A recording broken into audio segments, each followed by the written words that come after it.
একটা জাতির ধ্বংসের জন্য নৈতিকতা বিবর্জিত নেতৃত্বই যথেষ্ট। আপনার বাবা নেতা ছিল, আপনি ছেলে, তো আপনি নেতা, এটাকে নেতৃত্ব বলে না। আপনি যদি মানুষকে প্রভাবিত করবার ক্ষমতা হাসিল করেন, মানুষের কাজে আসেন, আপনাকে যদি সমাজে কাজে লাগে, আপনি মানুষকে সাপোর্ট করেন, তখন আপনি নেতা হয়ে ওঠেন। আসসালামু আলাইকুম ওয়া রাহমাতুল্লাহি ওয়া বারাকাতুহু। নাহমাদুহু ওয়া নুসাল্লি আলা রাসূলিহিল কারীম, আম্মা বা'দু, ফাআউযু বিল্লাহি মিনাশ শাইতানির রাজীম। বিসমিল্লাহির রহমানির রহিম।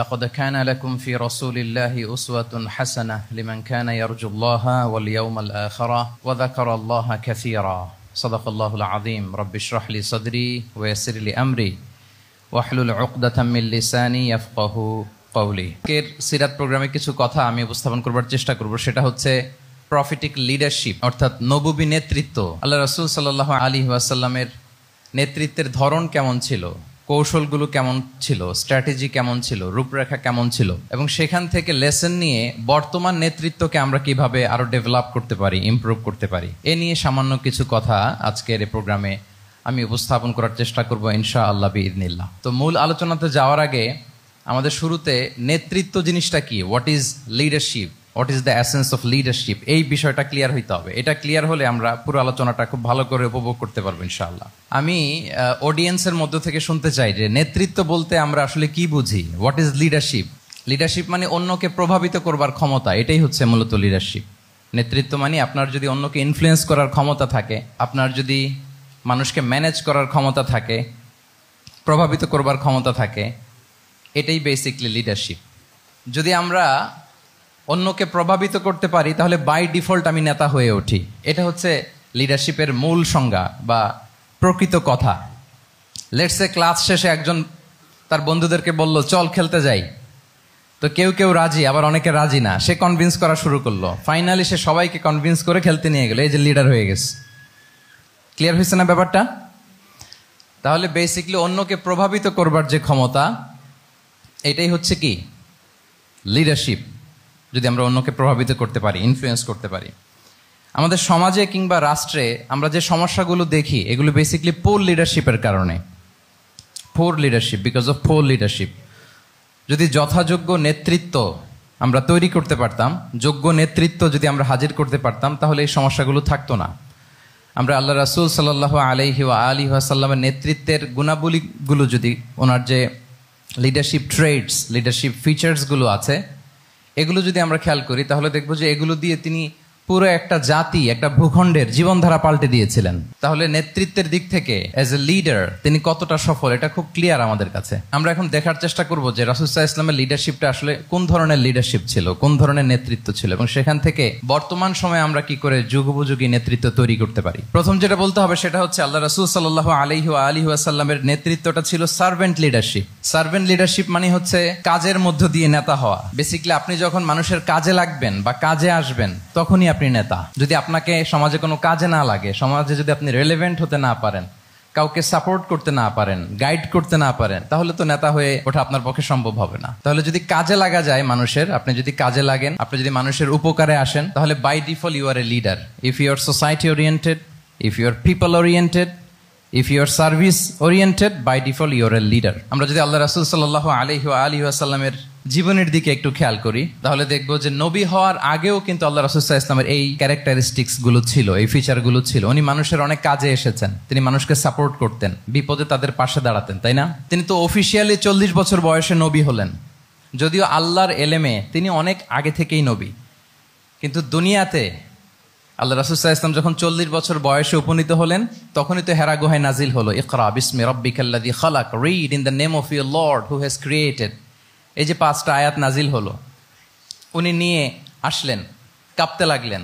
খাদিজা রাদিয়াল্লাহু তাআলা আনহার কাছে বললেন যে মনে হয় আমি মারা যাব, আমাকে কম্বল চাপা দাও, আমার ভয় লাগছে, আমি কাঁপছি। তখন খাদিজা রাদিয়াল্লাহু তাআলা আনহা ওনাকে আশ্বস্ত করলেন, ওয়াল্লাহি লা ইউখজিকাল্লাহু আবাদা, আপনি ভয় পাবেন না, আল্লাহ আপনাকে অপদস্থ করবেন না। ইন্নাকা লা তাসিলুর রাহিমা ওয়া তাসদুকুল হাদিসা, নিশ্চয়ই আপনি আত্মীয়তার সম্পর্ককে বজায় রাখেন, আপনি সবসময় সত্য কথা বলেন। ওয়া তাহমিলুল কাল্লা, আপনি মানুষের বোঝা বয়ে দেন। ওয়া তাকসিবুল মা'দুমা, যার উপার্জন করার কোনো সক্ষমতা নেই তার জন্য আপনি উপার্জন করেন, তাকে আপনি ফিনান্সিয়াল সাপোর্ট করেন। ওয়া তাকরিউদ দাইফা, আপনি মেহমানকে খাওয়ান। ওয়া তুঈনু আলা নাওয়াইবিল হক, সত্য যেখানে বিপন্ন সেখানে আপনি সত্যের বীর সেনানী হয়ে দাঁড়িয়ে যান। তো এই ফিচার যাদের মধ্যে থাকে এমন ব্যক্তিত্বকে আল্লাহ তাআলা কখনোই অপমান করতে পারেন না। আপনি চিন্তিত হবেন না, ডোন্ট ওয়ারি অ্যাবাউট ইট, কোনো ভয় নাই, কোনো চিন্তা নাই, আপনি আশ্বস্ত হন। তাহলে দেখেন এই যে 6টা গুণের কথা খাদিজা রাদিয়াল্লাহু তাআলা আনহা বললেন, এগুলো কিন্তু রাসূল সাল্লাল্লাহু আলাইহি ওয়াসাল্লাম নবী হওয়ার আগের গুণ, অর্থাৎ 40 বছর বয়সে তিনি উপনীত হওয়ার আগেই ওনার এই অভ্যেস ছিল যে উনি অন্যের বোঝা বইয়ে দিতে হেল্প করতেন, মানুষকে সাপোর্ট করতেন। যার উপার্জন করার সুযোগ নাই, ক্ষমতা নাই, তাকে তিনি উপার্জন করে দিতেন, মানে তাকে ফিনান্সিয়ালি সাপোর্ট করতেন, মেহমান খাওয়াতেন।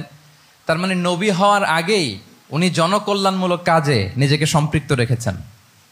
মানুষকে তিনি সাপোর্ট করতেন, মানুষকে হেল্প করতেন, উনি মানুষের কাজে লাগতেন। আর যে মানুষের কাজে লাগে, মানুষের উপকারে আসে, জনকল্যাণমূলক কাজে নিজেকে সম্পৃক্ত রাখে, বাই ডিফল্ট সে নেতা, বাই ডিফল্ট সে কি নেতা হয়ে যায়।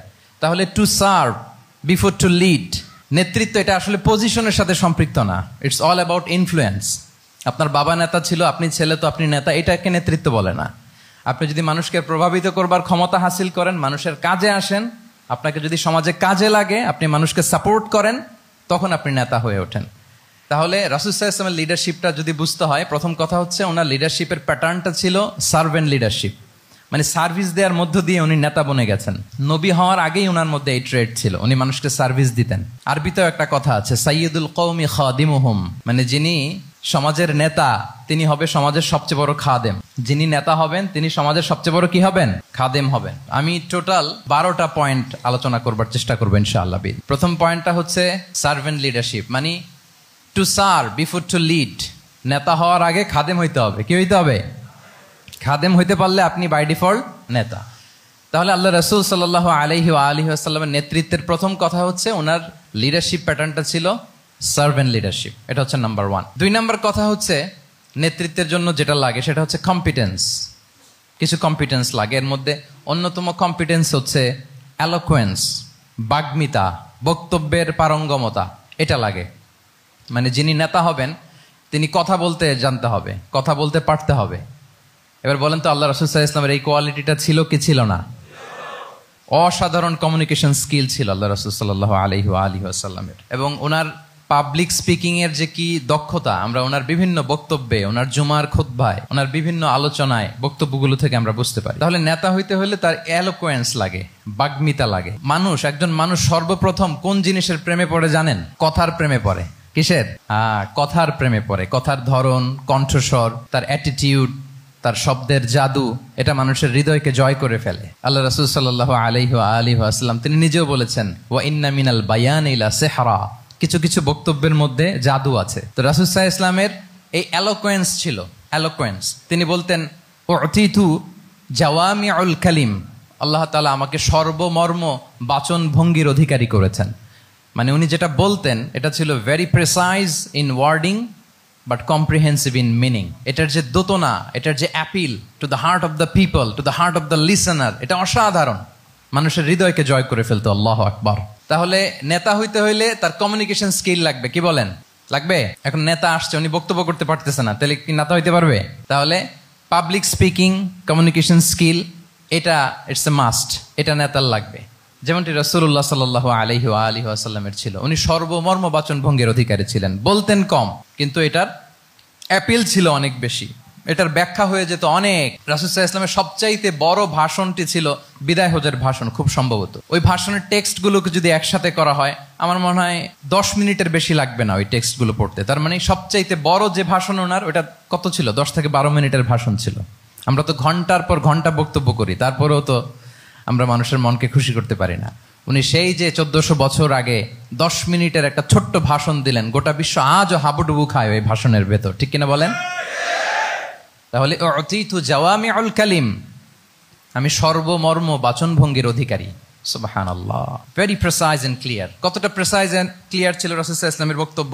আম্মা জান আয়েশা রাদিয়াল্লাহু তাআলা আনহা বলেন, লাউ আদ্দাহুল আদ্দু লা আহসাহু, তিনি যখন বক্তব্য করতেন, কেউ যদি চাইতো যে দেখি কয়টা শব্দ বললেন বক্তব্যে, কয়টা বাক্য বললেন, চাইলে মুহূর্তে গুনে ফেলা যেত সেটা। এত প্রেসাইজ এন্ড ক্লিয়ার বক্তব্য ছিল যে তিনি কয়টা বাক্য ব্যবহার করেছেন, কয়টা শব্দ ইউজ করেছেন এই বক্তব্যে, চাইলে যে কেউ গুনে ফেলতে পারত। এবং তিনি খুবই শুদ্ধ আরবিতে কথা বলতেন, আফসাহুল লিসান ছিলেন, বিশুদ্ধ ভাষায় কথা বলতে পারা এটা অনেক জরুরি। রাসূল সাল্লাল্লাহু আলাইহি ওয়াসাল্লাম অত্যন্ত বিশুদ্ধ আরবিতে কথা বলতেন, এবং বিশুদ্ধ আরবি জানাটা বা বিশুদ্ধ ভাষাটা এত জরুরি যে আল্লাহ তাআলা তার প্রিয় হাবিবকে এই বিশুদ্ধ ভাষা শেখানোর জন্য মায়ের বুকের দুধ খাওয়া থেকে বঞ্চিত রেখেছিলেন। আমি আবারও বলছি, বিশুদ্ধ ভাষাটা এত জরুরি যে আল্লাহ তাআলা তার প্রিয় হাবিবকে মায়ের বুকের দুধ থেকে বঞ্চিত রেখেছেন শুধু বিশুদ্ধ ভাষার জন্য। তিনি কিন্তু মায়ের বুকের দুধ খেতে পারেন নাই। হালিমাতু সাদিয়ার সাথে সেই বনু সাদ গোত্রে চলে গিয়েছেন, সেখানে ছিলেন। হালিমাতু সাদিয়া ওনাকে দুধ খাইয়েছেন। এরপরে যখন মরুভূমির চমৎকার পরিবেশে একেবারে বিশুদ্ধ আরবি তিনি শিখেছেন, আবার শিশু মুহাম্মদ সাল্লাল্লাহু আলাইহি ওয়াসাল্লামকে তিনি তার মায়ের কাছে ফিরিয়ে দিয়েছেন। তাহলে চিন্তা করে দেখেন যে বিশুদ্ধ ভাষার জন্য মায়ের বুকের দুধকে স্যাক্রিফাইস করা হয়েছে। আল্লাহু আকবার। তাহলে আম্মা জান আয়েশা রাদিয়াল্লাহু তাআলা আনহা বলতেন, লাউ আদ্দাহুল আদ্দু লা আহসাহু, চাইলে যে কেউ গুনতে পারতো যে তিনি প্রিয় নবীজি কয়টা বাক্য বললেন, কয়টা শব্দ, এত প্রিসাইজ এন্ড ক্লিয়ার ছিল। অন্য বর্ণনায় এসেছে কানা ইয়াতাকাল্লামু বিকালামিন বাইনাহু ফাসলুন, তিনি এমন ভাবে কথা বলতেন, কথার মাঝখানে মাঝখানে পজ দিতেন। কি দিতেন? পজ দিতেন, মানে একটু থামতেন যাতে করে শ্রোতারা বুঝতে পারে। ইয়াতাকাল্লামু বিকালামিন বাইনাহু ফাসলুন, বলতে বলতে মাঝে মাঝে একটা পজ দিতেন যাতে সবাই বুঝতে পারে। ইয়াহফাযুহু মান জালাসা ইলাই, আশেপাশে যারা বসতো তারা সহজে এটা মুখস্থ করে ফেলতে পারে। পজ দিয়ে দিয়ে থেমে থেমে এত চমৎকার করে ওনার প্রেজেন্টেশন ছিল, বক্তব্য মালাগুলো ছিল, ফলে যারা শুনতেছে ইজিলি মুখস্থ করে ফেলতে পারত। এবং গুরুত্বপূর্ণ কথা তিনি এমফাসাইজ করতেন, 3 বার বলতেন। একবার তিনি বলতেছেন আত্তাকওয়া হা হুনা হা হুনা হা হুনা ওয়া ইউশিরু ইলা সাদরিহি সালাসা মাররাত, তাকওয়াকে তিনি এখানে রেফার করেছেন। আমরা তো মনে করি তাকওয়া সব ঢুকে গেছে এখানে, তাকওয়া ঢুকে গেছে টুপিতে, তাকওয়া ঢুকে গেছে জামাতে, এগুলো তাকওয়ার একটা নমুনা। কিন্তু আল্লাহ রাসূল সাল্লাল্লাহু আলাইহি ওয়াসাল্লাম বলেছেন তাকওয়া এখানে এখানে এখানে, এভাবে 3 বার তিনি ইঙ্গিত করেছেন। গুরুত্বপূর্ণ কথাকে তিনি এভাবে এমফাসাইজ করতেন। মাঝে মাঝে এমন আবেগঘন বক্তব্য উপস্থাপন করতেন, সাহাবারা অশ্রুসিক্ত হতো। ওয়াজিলাত মিনহাল কুলুব যারাফাত মিনহাল উয়ুন, সাহাবারা বলতেন যে আমরা অশ্রুসিক্ত হতাম, আমাদের হৃদয় বিগলিত হতো, এত চমৎকার মর্মস্পর্শী বক্তব্য তিনি করতেন। এটা প্রেক্ষাপটের আলোকে। আবার যুদ্ধের ময়দানে যখন কমান্ড করতেন তখন আলা সাউতু ওয়াশতাদ্দা গদাবু, তিনি রেগে যেতেন, উঁচু কণ্ঠে তিনি কথা বলতেন, মনে হচ্ছে একজন সেনাবাহিনীর কমান্ডার তার ব্যাটালিয়নকে কমান্ড করছেন। আল্লাহু আকবার। তাহলে বক্তব্যের যত দিক হতে পারে, স্লো মোশনে তেজস্বী বক্তব্য, খুব জ্বালাময়ী বক্তব্য, আবার মর্মস্পর্শী বক্তব্য, সব ধরনের বক্তব্য তিনি করতেন। সুবহানাল্লাহ। তাহলে এলোকোয়েন্স, 2 নাম্বার হচ্ছে এলোকোয়েন্স। কম্পিটেন্সের খুব গুরুত্বপূর্ণ একটা অংশ হচ্ছে এলোকোয়েন্স, বাগ্মিতা। এটা একজন নেতার থাকা চাই। কি বলেন? একজন নেতার এরকম বক্তব্য দিতে জানতে হবে না? আল্লাহ রাসূল সাল্লাল্লাহু আলাইহি ওয়া আলিহি ওয়াসাল্লাম তিনি ঠিক এইভাবে বক্তব্য করতেন। মাঝে মাঝে তিনি ইমোশনাল ইন্টেলিজেন্স ইউজ করতেন, মানে আবেগ অনুভূতিকে নাড়িয়ে দিয়ে শ্রোতাকে প্রভাবিত করে ফেলা। স্পিরিচুয়াল ইন্টেলিজেন্স বা ইমোশনাল ইন্টেলিজেন্স তিনি বক্তব্যের মধ্যে ব্যবহার করতেন। এমনভাবে তিনি নাসিহাত করতেন, এমনভাবে কথা বলতেন, মানুষের আবেগ অনুভূতিকে তিনি নাড়িয়ে দিতেন। আল্লাহু আকবার। ছোট্ট একটা উদাহরণ এখানে আমি হাজির করি। আপনারা হুনাইনের যুদ্ধের কথা নিশ্চয়ই শুনেছেন। কত হিজরিতে হয়েছিল? 8ম হিজরি। তার মানে মক্কা বিজয়ের ইমিডিয়েট পরেই, কয়েক সপ্তাহ পরেই তো হুনাইনের যুদ্ধ হয়েছিল। তো এই হুনাইনের যুদ্ধে অনেক ওয়ার বুটিজ মুসলমানদের করতলগত হয়েছিল, মানে অনেক গানিমাত, অনেক সম্পদ ওনারা যুদ্ধ শেষে যুদ্ধলব্ধ সম্পদ হিসেবে পেয়েছিলেন। 24,000 উট, প্রায় 40,000 ভেড়া, এত পরিমাণ গানিমত যখন রাসূল সাল্লাল্লাহু আলাইহি ওয়াসাল্লাম পেলেন, তিনি এগুলো বন্টন করতে শুরু করলেন। কিন্তু রাসূল সাল্লাল্লাহু আলাইহি ওয়াসাল্লাম তিনি বন্টন করতে যে আনসারী সাহাবীদেরকে, অর্থাৎ মদিনার যে সাহাবারা, তাদেরকে কিছুই দিলেন না, বরং তিনি মক্কার সাহাবাদেরকে দিলেন, অন্যান্য গোত্রের লোকদেরকে দিলেন, আশেপাশের সবাইকে দিলেন, কিন্তু দিলেন না কাদেরকে? আনসারী সাহাবীদেরকে। ফলে এত বিশাল ওয়ার বুটিজ, এর মধ্যে থেকে কিছুই আনসারীরা পেল না। ওনাদের মধ্যে ক্ষোভের জন্ম নিল। ক্ষোভ থেকে ওনারা সমালোচনা করতে আরম্ভ করলেন আল্লাহ রাসূল সাল্লাল্লাহু আলাইহি ওয়াসাল্লামের। এবং সমালোচনা করতে করতে এটা এমন পর্যায়ে চলে গেল, এক পর্যায়ে তারা বলতে আরম্ভ করলো যে আমরা ওনার জন্য জান দিলাম, জীবন দিলাম, আজকে উনি এত সম্পদ পেয়ে সব নিজ এলাকার লোকদের মাঝে বন্টন করে দিল, এটা কি ঠিক করলো উনি? আল্লাহ তাআলা আল্লাহর নবীকে ক্ষমা করুক। মানে কেমন যেন রাসূল একটা ভুল করে ফেলছেন, রাসূল সাল্লাল্লাহু আলাইহি ওয়াসাল্লাম ওনাদেরকে দিতে বাধ্য ছিলেন, এটা যেহেতু দেন নাই, আল্লাহ তার রাসূলকে ক্ষমা করুক, এরকম একটা কথা তারা বলে ফেললেন। এটা তো অনেক বড় কথা। আল্লাহ রাসূল সাল্লাল্লাহু আলাইহি ওয়া আলিহি ওয়াসাল্লাম যখন এই কথা শুনলেন, তখন তিনি আনসারী সাহাবীদেরকে জড়ো করে একটা গেট টুগেদার করে এমন ইমোশনালি ওনাদেরকে কাবু করলেন, ইমোশনাল ইন্টেলিজেন্স ইউজ করলেন। এখানে তারা এসেছিল ক্ষোভ নিয়ে, অসন্তোষ নিয়ে, পরে সবাই কান্না করে রাসূল সাল্লাল্লাহু আলাইহি ওয়াসাল্লামের কাছে ক্ষমা চেয়ে সেই মজলিস থেকে উঠতে বাধ্য হয়েছে। তিনি সবাইকে ডেকে বললেন, ইয়া মা'আশারাল আনসার আলাম আতিকুম দুল্লালান ফাহাদাকুমুল্লাহ ওয়া আলাতান ফাআগনাকুমুল্লাহ ওয়া আ'দাআন ফাআল্লাফাল্লাহু বাইনা কুলুবিকুম। চমৎকার চমৎকার এক্সপ্রেশন যে ওহে আনসাররা, আমি কি তোমাদেরকে পথভ্রষ্ট পাইনি, পথহারা পাইনি? আমার ওসিলায় তোমরা হেদায়েতের দেখা পেয়েছো। আমি কি তোমাদেরকে নিঃস্ব পাইনি? আমার ওসিলায় তোমরা সমৃদ্ধ হয়েছে, সম্পদশালী হয়েছে। আমি কি তোমাদেরকে যুদ্ধরত অবস্থায় পাইনি? আউস খাজরাজ তোমরা তো ফাইট করতেছিলে ইচ আদার। আমি যে তোমাদের মধ্যে সম্প্রীতি আর ভালোবাসার মেলবন্ধনে তোমাদেরকে একত্রিত করে দিলাম। আওয়াজাতুম ফি আনফুসিকুম ফি লুআআতিম মিনাদ দুনিয়া, আর দুনিয়ার সামান্য কিছু জিনিসের কারণে তোমরা মনে কষ্ট পাচ্ছ, যেটা দিয়ে আমি কিছু মুসলিমদের হৃদয়কে আকৃষ্ট করছিলাম। তা আল্লাফতু বিহা কওমান লিউসলিমু ওয়া ওয়াকালতুকুম ইলা ইসলামিকুম। আমি কিছু মুসলিমদেরকে এগুলো দিয়ে তাদের হৃদয়টাকে ইসলামের প্রতি আরো অ্যাট্রাক্টেড করতেছিলাম, আর তোমাদেরকে তোমাদের ইসলামের উপরই আমি ছেড়ে দিয়েছি। আমি জানি আমার আনসাররা তাদের হৃদয়ে যে ইসলাম আছে এটাই তাদের জন্য যথেষ্ট। আমা তারদাউনা আইয়াযহাবান নাসু বিশাতি ওয়াল বাঈর ওয়া তারজিউনা বিরাসূলিল্লাহি ফি রিহালিকুম। Won't you be happy that people go back to their country with sheep and camel, and you go back to your country with Rasulullah? Allahu Akbar. তোমরা কি এতে খুশি হবে না মানুষ উট আর ভেড়া নিয়ে তাদের এলাকায় ফিরবে, আর তোমরা আল্লাহর রাসূলকে নিয়ে তোমাদের এলাকায় ফিরবে? এরকম একটার পর একটা ইমোশনালি রাসূল সাল্লাল্লাহু আলাইহি ওয়াসাল্লাম যখন আনসার সাহাবীদেরকে কাবু করতে লাগলেন, ওনারা এমনভাবে কান্নার রোল জুড়ে দিল, এমনভাবে অনুতপ্ত হলো, কাঁদতে শুরু করলো। পরে এরা বলতে আরম্ভ করলো, আমি তো 2-1 বাক্য বললাম, লম্বা চূড়া মন মাতানো বক্তব্য, হৃদয় স্পর্শী বক্তব্য। তারা বললো, ইয়া রাসূলুল্লাহ, আমরা শুধু আপনাকে পেয়েই খুশি। রাসূল সাল্লাল্লাহু আলাইহি ওয়াসাল্লাম বলেন, গোটা বিশ্বের মানুষ যদি এই পথ ধরে আর আনসারীরা যদি এই পথ ধরে, আমি এই পথ ছেড়ে দিয়ে আনসারীদের পথে হাঁটবো।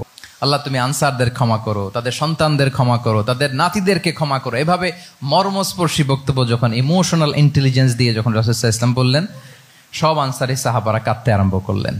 সবাই ফাবাকাল কওমু হাত্তা আখদালু লুহাহুম, তাদের প্রত্যেকের দাড়ি ভিজে গেল, এমন কান্না জুড়ে দিল। আল্লাহু আকবার। তাহলে এটা ছিল রাসূল সাল্লাল্লাহু আলাইহি ওয়াসাল্লামের বক্তব্যের মাধ্যমে শ্রোতাদের মাঝখানে প্রভাব সৃষ্টি করার ক্ষমতা। চিন্তা করতে পারেন, হৃদয় কেঁপে ওঠে না এই কথা শুনলে? Won't you be happy people go back to their home with sheep and camel, and you take the messenger of Allah with you? মানুষ ছাগল ভেড়া নিয়ে ফিরতেছে, তোমরা তো আল্লাহর নবীকে নিয়ে ঘরে ফিরতেছো। আল্লাহু আকবার। তাহলে এই কম্পিটেন্সটা লাগে একজন নেতার, তিনি এরকম মর্মস্পর্শী বক্তব্য দিতে জানতে হবে। 3 নাম্বার হচ্ছে কম্পেশন, মানে সফট হার্টেড, দয়াদ্র হৃদয় হতে হবে। আপনি মানুষের দুঃখ যদি আপনাকে কাঁদায় তবেই আপনি নেতা। আমরা আল্লাহ রাসূল সাল্লাল্লাহু আলাইহি ওয়াসাল্লামের দিকে যদি তাকাই, ওনার তো একটা উপাধি হচ্ছে রাহমাতাল লিল আলামিন। আল্লাহ রাসূল সাল্লাল্লাহু আলাইহি ওয়াসাল্লামের উপাধি কি? ওমা আরসালনাকা ইল্লা রাহমাতাল লিল আলামিন। We have not sent you but as mercy for all the worlds. নবী হে, আপনাকে সবার জন্য আমি মার্সি করে পাঠিয়েছি, রাহমা করে পাঠিয়েছি। আপনি সবার জন্য রহমত, মানুষের জন্য, ম্যানকাইন্ড, জিনকাইন্ড, অ্যানিমালস, সবার জন্য আপনি রাহমা। রাসূল সাল্লাল্লাহু আলাইহি ওয়াসাল্লাম কতটা দয়াদ্র ছিল। আল্লাহ তাআলা অন্য আয়াতে বলছেন, ফাবিমা রাহমাতিম মিনাল্লাহি লিনতা লাহুম ওয়ালাউ কুনতা ফাযযান গালিযাল কলবি লানফাদ্দু মিন হাওলিক। নবী হে, লিনতা লাহুম, সবার জন্য আপনি সফট হার্টেড হয়েছেন আল্লাহর অনুগ্রহে। যদি আপনি সফট হার্টেড না হয়ে আপনি যদি কঠোর হৃদয়ের অধিকারী হতেন, তাহলে এখন লোকেরা যেমনি আপনাকে ঘিরে রাখে, আপনার চারিপাশে সবাই ঘিরে রাখতো না। আল্লাহু আকবার। সাহাবারা সব সময় রাসূল সাল্লাল্লাহু আলাইহি ওয়াসাল্লামের সঙ্গ পেতে চাইতো, অ্যাকম্পানি চাইতো, ঘিরে রাখ। এমনকি অনেক সাহাবী ঘরে ভালো না লাগলে রাসূল সাল্লাল্লাহু আলাইহি ওয়াসাল্লামের কাছে চলে আসতো। এমনকি অনেক সাহাবী বলতেন যে আমার পেটে ক্ষুধা লাগলেই আমি রাসূলের কাছে যেতাম, কারণ রাসূলের চেহারা দেখলে আমার পেটের ক্ষুধা উধাও হয়ে যেত। ফাবিমা রাহমাতিম মিনাল্লাহি লিনতা লাহুম। নবী হে, আল্লাহর অনুগ্রহে আপনি কোমলভাষী হয়েছেন। কোমল হৃদয়ের হওয়া, সফট হার্টেড হওয়া, দয়াদ্র চিত্তের হওয়া, এটা অন্যতম একটা লিডারশিপ ট্রেট। এত দয়াদ্র ছিলেন, আল্লাহ তাআলা বলছেন, ফালাআল্লাকা বাখিউন নাফসাকা আলা আসারিহিম ইল্লাম ইউমিনু বিহাযাল হাদীসি আসাফা। রাসূল সাল্লাল্লাহু আলাইহি ওয়াসাল্লাম বারবার মক্কার কুরাইশদের কাছে যেত, বারবার কাফিরদের কাছে যেত, যেন তারা ঈমান আনে, যেন তারা খারাপ রাস্তা ছেড়ে দিয়ে ভালো রাস্তায় আসে। বারবার চিন্তা করতো যে ইস, কেন তারা লা ইলাহা পড়ে না, কেন তারা সত্যের পথে ফিরে আসে না। হায় রে, একটুর জন্য তো তারা সামান্য আমার কথাটা শুনলেই তো বেঁচে যেত, ইস একটু আমার কথা মানলেই তো জাহান্নাম থেকে বেঁচে যেত। এরকম অস্থির হয়ে তাদের পেছনে ছুটতেন। আল্লাহ তাআলা বলেছেন, নবী হে, আপনি ওদের পেছনে ছুটতে ছুটতে আপনি তো নিজেকেই শেষ করে দিবেন। বাকিউন নাফসাক, আপনি তো নিজের দিকে খেয়াল করছেন না, নিজের শরীরের দিকে খেয়াল করছেন না, নিজের স্বাস্থ্যের দিকে, সময়ের দিকে। আপনি পাগল পাড়া হয়ে তাদেরকে বাঁচানোর জন্য ছুটছেন। তাহলে কতটা দয়াদ্র কোমল হৃদয়ের অধিকারী হলে যে কাফেররা রাসূল সাল্লাল্লাহু আলাইহি ওয়াসাল্লামকে ফিজিক্যালি মেন্টালি এমন কোনো টর্চার নেই, করে নাই, তাদের পিছনে পিছনে ছুটতেন তিনি। হায় রে, একটু যদি ইমানের রাস্তায় আনা যায়, কোনোভাবে যদি তাদেরকে বুঝিয়ে কনভিন্স করা যায়, তাহলে কম্প্যাশনেট, দয়ালু হওয়া, এটা নেতৃত্বের অন্যতম একটা গুণ। আপনার হৃদয়ে দয়া থাকতে হবে, মায়া থাকতে হবে সবার জন্য, কারণ নেতা তিনি তো সবার। লেটসে বাংলাদেশের যিনি প্রধানমন্ত্রী হবেন, আরো রেলেভেন্ট হয়ে যাচ্ছে এখন কথা, সামনে তো নির্বাচন আসতেছে, সো কেউ না কেউ তো প্রধানমন্ত্রী হবে। তো উনি যখন প্রধানমন্ত্রী হবে ধরেন, উনি কি শুধু ওনার দলের প্রধানমন্ত্রী হবেন? তাহলে উনি 18 কোটি মানুষের প্রধানমন্ত্রী হবেন, ঠিক কিনা বলেন? তাহলে সবার জন্য ওনার হৃদয়ে দয়া, ভালোবাসা, এটা থাকার দরকার আছে না নাই? তিনি সবার প্রতি কোমল হৃদয়ের হইতে হবে, দয়াদ্র হইতে হবে। প্রধানমন্ত্রী উনি শুধু নিজ দলের প্রধানমন্ত্রী নন, 18 কোটি মানুষের প্রধানমন্ত্রী। তাহলে সফট হার্টেড হইতে হবে। রাসূল সাল্লাল্লাহু আলাইহি ওয়াসাল্লামের মধ্যে এটা ছিল। সবসময় তিনি মাজলুমদের পাশে থাকতেন। আপনারা হিলফুল ফুজুলের কথা জানেন। ওনার বয়স যখন 35, ইয়ামানের এক ব্যবসায়ী আসছিল মক্কায় ব্যবসা করতে। পণ্য বিক্রির পরে আস ইবনে ওয়াইল নামে এক দুষ্ট জালেম, সে পণ্য নিয়ে বলে, আমরা এই এলাকার লোক, আমরা দাম দিব না, কি করতে পারো করো। এই লোক কান্না জুড়ে দিল। তার কান্না দেখে রাসূল সাল্লাল্লাহু আলাইহি ওয়াসাল্লামের হৃদয়ে দয়া হলো। তিনি ওনার চাচা জুবাইর ইবনে আব্দুল মুত্তালিব সহ ওনার মতো যারা ইয়াং স্টার আছে সবাইকে নিয়ে একটা সংঘ করলেন। এটাই তো হালাফুল ফুদুল, মূলত নাম হচ্ছে হালাফুল মুত্তাইয়িবিন। জাহিলি যুগে ওনাদের প্রথা ছিল, কোনো একটা ভালো কাজে কেউ যখন এক হতো, রং ভর্তি বালতির ভেতরে হাত ঢুকিয়ে তারা পাথরের মধ্যে ওই হাতের ছাপ দিত, সবাই ওইখানে ছাপ দিত। ফলে কাইন্ড অফ কভেনেন্ট, এটা একটা চুক্তির মতো, যে আমরা চুক্তিবদ্ধ হলাম, এগ্রিমেন্ট করলাম যে আমরা সবাই এক। তো রাসূল সাল্লাল্লাহু আলাইহি ওয়াসাল্লাম ওনার মতো ইয়াংস্টারদেরকে নিয়ে এই হালাফুল মুত্তাইয়িবিন বা হালাফুল ফুদুল করেছেন। এবং এটার মূল কথা ছিল, মূল স্লোগান ছিল, নাহনু মাআল মাজলুম দিদ্দা যালিম, আমরা সবসময় মাজলুমের পক্ষে থাকবো, জালিমের বিপক্ষে। এটা ছিল হিলফুল ফুজুলের কি মূল শিক্ষা। এভাবে সব সময় তিনি মাজলুমদের সাথে ছিলেন। শ্রমিক সাহাবীদেরকে বড্ড ভালোবাসতেন, শ্রমজীবীদেরকে বড্ড ভালোবাসতেন। এমনকি বিদায় হজের মতো এরকম গুরুত্বপূর্ণ ভাষণও শ্রমজীবীদের কথা বাদ যায়নি, গরিবদের কথা বাদ যায়নি। আরিকাআকুম আতঈমুহুম মিম্মা তাআকুলুন ওয়ালবাসুহুম মিম্মা তালবাসুন। খবরদার, সেদিনও বলেছিলেন সেই বিদায় হজের ভাষণে, তোমরা তোমাদের শ্রমজীবী লোকদের কথা ভুলে যেও না, তোমাদের স্টাফদের কথা, তোমাদের দাস দাসীদের কথা। তোমরা যা খাবে সেখান থেকে তাদেরও খাওয়াবে, তোমরা যে পোশাক পরবে সেখান থেকে তাদেরও পোশাকের ব্যবস্থা করবে। আল্লাহু আকবার। তাহলে রাহমাতাল লিল আলামিন, তিনি ছিলেন কম্প্যাশনেট, দয়ালু হৃদয়ের অধিকারী। 4 নম্বরে হচ্ছে ইন্টিগ্রিটি। ইন্টিগ্রিটি মানে সততা, নৈতিকতা থাকতে হবে। এটা অন্যতম একটা লিডারশিপ ট্রেট। এটার বড় ক্রাইসিস এখন ইন্টিগ্রিটির। রাসূল সাল্লাল্লাহু আলাইহি ওয়াসাল্লামের লিডারশিপটা ছিল এথিক্যাল লিডারশিপ, কিন্তু এইটার অনেক বড় ক্রাইসিস আমাদের সমাজে, আমাদের নেতৃত্বের মাঝে। কি বলেন? নৈতিকতার ঘাটতি আছে না? নৈতিকতা বিবর্জিত নেতৃত্ব, এটা দিয়ে কিছুই হয় না। একটা জাতির ধ্বংসের জন্য নৈতিকতা বিবর্জিত নেতৃত্বই যথেষ্ট। এজন্য নৈতিকতা লাগবে, ইন্টিগ্রিটি, সততা। আমরা যদি আল্লাহ রাসূল সাল্লাল্লাহু আলাইহি ওয়াসাল্লামের নেতৃত্বের দিকে তাকাই, ওনার সততা, ওনার সত্যবাদিতা, ওনার আমানতদারিতা নিয়ে যদি আমরা একটু সিরাতের পরতে পরতে খেয়াল করি, এমনকি নবী হওয়ার আগে যদি খেয়াল করি, তাহলে দেখব যে মক্কার লোকেরা আল্লাহ রাসূল সাল্লাল্লাহু আলাইহি ওয়াসাল্লামকে আস-সাদিক, আল আমিন উপাধিতে ভূষিত করেছেন। সুবহানাল্লাহ, মানে সত্যবাদী, ট্রুথফুল এন্ড ট্রাস্টওয়ার্দি। স্বয়ং মক্কার লোকেরা, মক্কার মুশরিকরা রাসূল সাল্লাল্লাহু আলাইহি ওয়াসাল্লামকে উপাধি দিয়েছিলেন আল আমিন। কি উপাধি দিয়েছিলেন? আল আমিন। তার মানে কখনো মিথ্যা বলেননি, কখনো আমানতের খেয়ানত করেননি। যখন আয়াত নাজিল হলো, ওয়া আনজির আশিরাতাকাল আকরাবিন, হে নবী আপনি আপনার নিকট আত্মীয়দেরকে সতর্ক করুন জাহান্নামের আযাবের, তিনি সাফা পাহাড়ের চূড়ায় উঠে গেলেন, ডাকতে আরম্ভ করলেন, ও মক্কার লোকেরা, ও আমার আত্মীয়রা, আমি যদি বলি এই পাহাড়ের পেছনে একদল ঘোড় সাওয়ার সশস্ত্র ব্যাটালিয়ন তোমাদেরকে এখনই অ্যাটাক করবে, তোমরা কি বিশ্বাস করবে? আকুনতুম মুসাদ্দিকিয়া, আমার কথা বিশ্বাস করবে? মক্কাবাসী এক বাক্যে কি বলেছিল জানেন? তারা বলেছিল নাম, অবশ্যই বিশ্বাস করব। কেন বিশ্বাস করবে?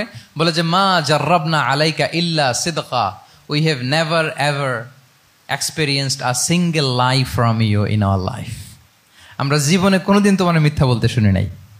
আল্লাহু আকবার। কি নিঃসংকোচ স্বীকৃতি এলাকার লোকদের।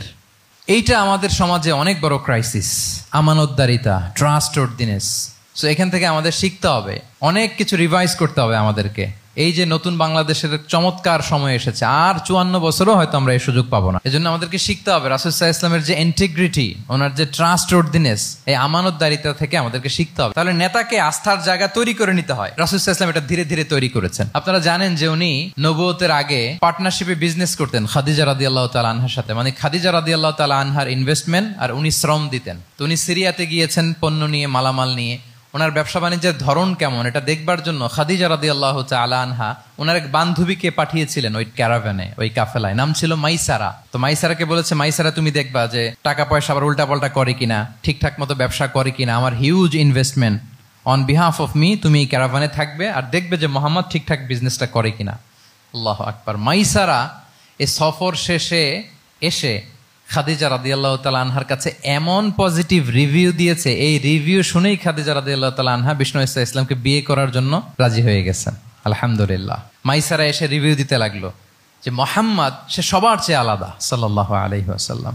তার ওঠা বসা, তার চলন বলন, তার কথন, তার ডিলিংস, তার লেনদেন সব আলাদা, অসাধারণ তিনি।